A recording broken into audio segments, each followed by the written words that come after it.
celebrating some big things around here. 15 years since you blessed us with L.A.M.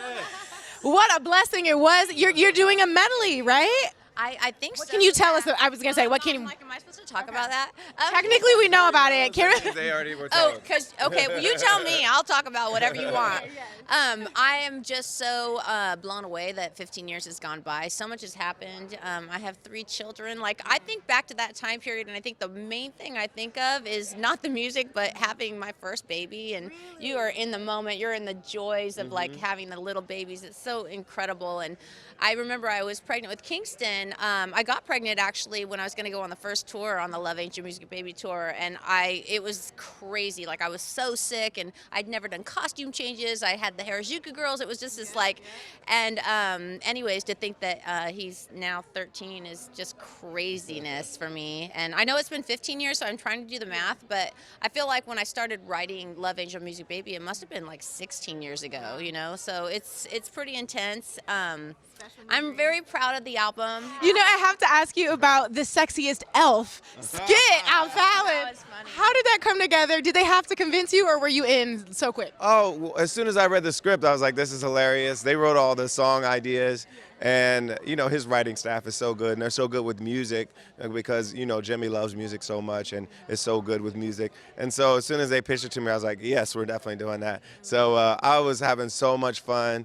I was so confused because all I had seen was the clip of you, like, showing your, I was like, what is John Legend doing? And, like, your wife's just like, whatever. Chrissy was in the back like, another day. And then it all made sense. She was into it, though. She was helping me, you know, we were, like, going through rehearsal of the sketch, and she was giving me ideas. She was totally into it, and she helped us make it better, actually. She was the one that convinced me to take my shirt off under the vest. Really?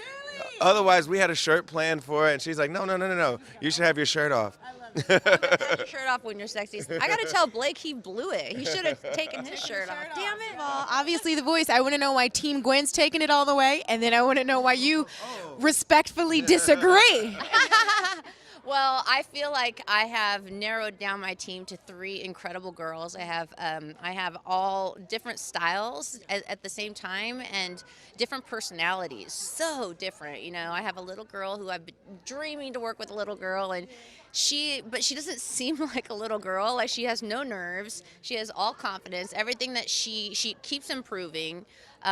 She has so much instinct. It's actually I was telling John, it makes me nervous to be around her because it's like, wow, how are you? Are you a human being? Because how is this real? Yeah, and so that's exciting to be around her, actually. And then I have Rose, who, to me, is like, she's a star. You know, she walks in a room, and even just all the crew, everybody lights up. Oh, hey, Rose. They just love her because she's just such a lovable human being. And then you almost forget she can sing the way she can.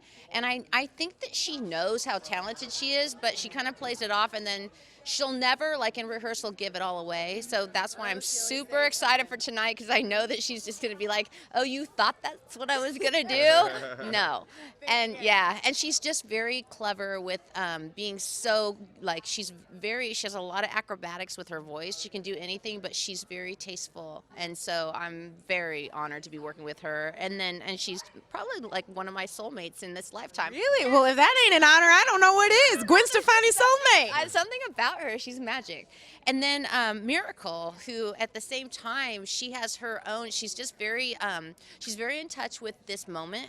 And she's all about, like, how do I help people in this moment? How do I, you know, I'm healed from the past, and how do I know? She knows this is her time, this is her moment, and I feel like she's inspiring that way because she's just very clear, like, she's very at peace with everything that's happening. And her actual voice is probably one of my favorites because she's very, like, raw. And yeah, so that's my team. I got an amazing John, that's Gwen's team. That's Gwen's team. It's a great team, and I especially love Rose. I feel like she has a real chance to win the entire competition. She's one of my most formidable foes. I have my eye on Rose. She's been so impressive.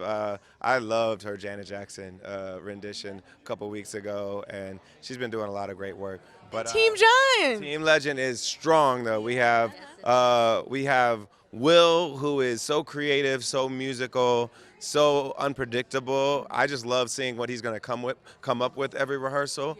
And then Mary Beth, who's young and so poised and just has that classic voice that always does well on The Voice. And then Katie is just a force of nature. She looks so special and unique just when you see her walk out on stage. And then when you hear that voice, it's just so powerful, so soulful, and has so much character to it. I think she has a great chance of doing extremely well on the show.